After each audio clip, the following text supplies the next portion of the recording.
So how do we learn language, and what function or role does language really play in our brains and in our lives? So when we're babies, right?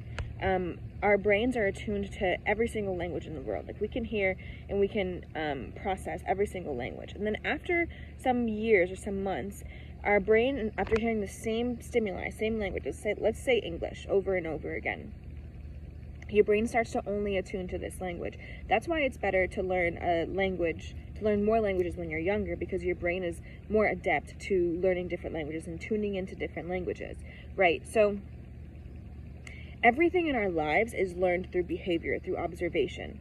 So the behaviors that we exhibit today, we learned from somewhere else. We either observed somebody doing it, or we kind of picked it up, somebody in our families, or we picked it up along the way, right? And so therefore, everything that we learn and that we do, every behavior that we have, is mirrored in our environments, okay? Because we have this thing in our brains called mirror neurons. And that's why, let's say porn, that's why porn feels good. That's why when you're hungry and you watch food videos, you might feel hungrier, you might want to do that thing that you're watching someone do, because there are mirror neurons in the brain, and the brain can't really tell if you are doing it or not, because the brain is inside of your head, right? So your brain will never actually see anything, right? It's your eyes that are seeing things and sending those impulses to the brain, and then the brain is reacting to what that is. So the brain has so much control over how we react to things, what we fear, what we don't fear, what we do, what we don't do, what we say, what we don't say, right? And so when you're in the same environment continuously and you're trying to learn something new, but you're in the same environment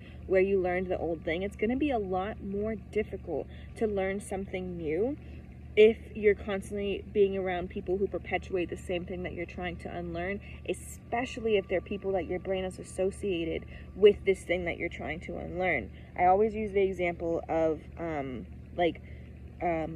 don't want to call it a crack house, but like a house where people go to do drugs, right? If you're trying to get sober and you go in there, and that's where you normally go, and everyone that you normally do drugs with is in there, like, it's going to be really difficult, it's not impossible, but you you really got to have some willpower and some direction, and some really strong, like, intention to be able to do that, right? Because it's going to be intense, because there's so many bonds there, there's so many neural pathways that your brain has created there, that it's really difficult to change them unless you, like, consciously go in there and tell your brain, like, this is what we're doing, this is different, and you kind of, like, rewire those hardwired neural pathways, right? So let's go back to language then. So language is created in that same way, where we listen as we get older. That's why if a child has a language delay, one of the first things you ask is, like, okay, how much does he get spoken to? Is he around any other kids?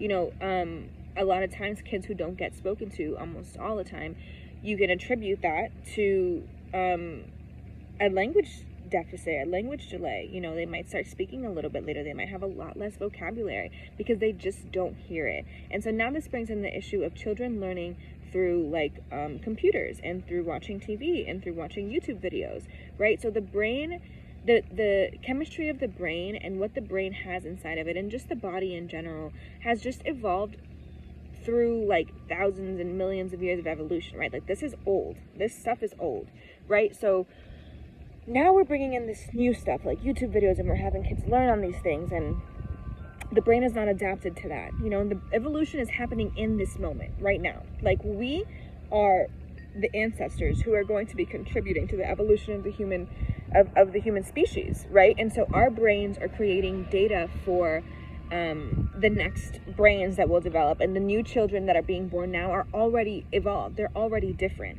and their brains are already adapting to the new changes that we're seeing in the world. That's why it's so very important that we're so conscious of what we're doing, especially with our kids, with our families, because we're quite literally changing our DNA, quite literally, not just of the familial, like, tree DNA, but, like, the human species as a whole. So, okay. And then so we learn language through behavior, right? And through listening and through observing. So as we get older, the brain uses language to kind of categorize different things, right? So if you think of fruits, your brain's going to be like, okay, pineapples, mangoes, cherries, strawberries, right? And so those are fruits.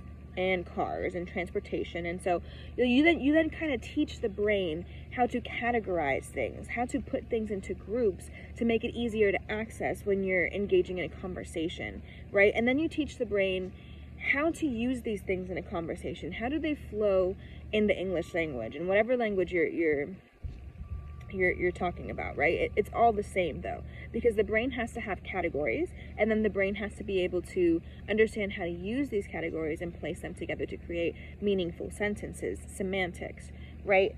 So the way we use words, the way we talk about things becomes super important, because we literally shape cultures, we literally shape ideas, we shape groups of people, we shape DNA using the language that we speak. And it's fascinating, right? Because you see subcultures, and every subculture, even the internet is a subculture, every subculture has its own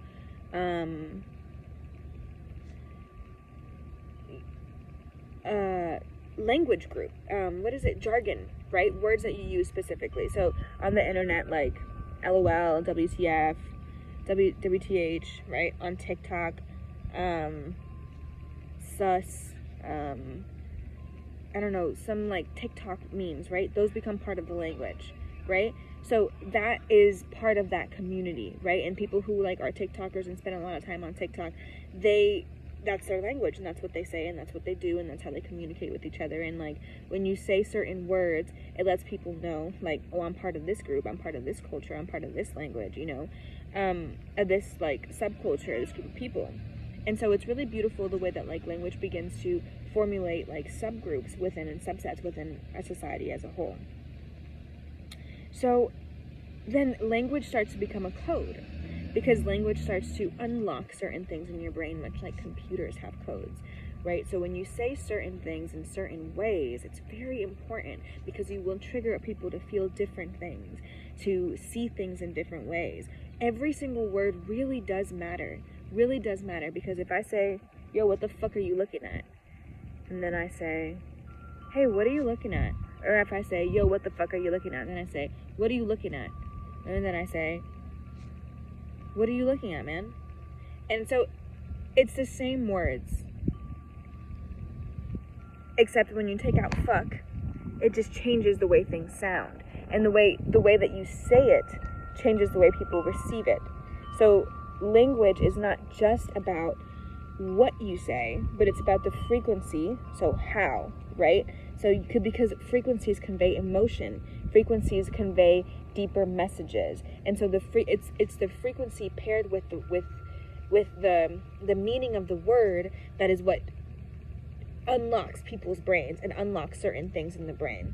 You feel me? So because every speech sound, A, E, I, O, U, they all have a different frequency, and when you pair them together and create a word, that creates its own frequency. So speech frequencies are like 250 hertz to 500 hertz, and every single one has a different frequency. S is a very high frequency letter.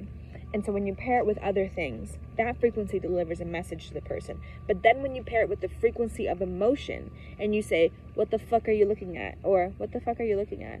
Or what the fuck are you looking at? You know, the same words are being used, but now there's a different frequency. If I say, yo, what the fuck are you looking at? Yo, what are you looking at? I took out fuck, but it still sounds angry, because now there's a frequency. And so even though you're using the same words, that unlocks a part of the brain, but now you're using the frequency of emotion to unlock a different part of the brain. Okay? So, yeah, I'm a speech language pathologist, and I work as one, and I studied as one, and so I really find these things really fascinating, and I know a lot about it, and I'm like wanting to share my theories on language. This is going to be a little part 1, and then I'll post another theory about language tomorrow. Okay. Peace.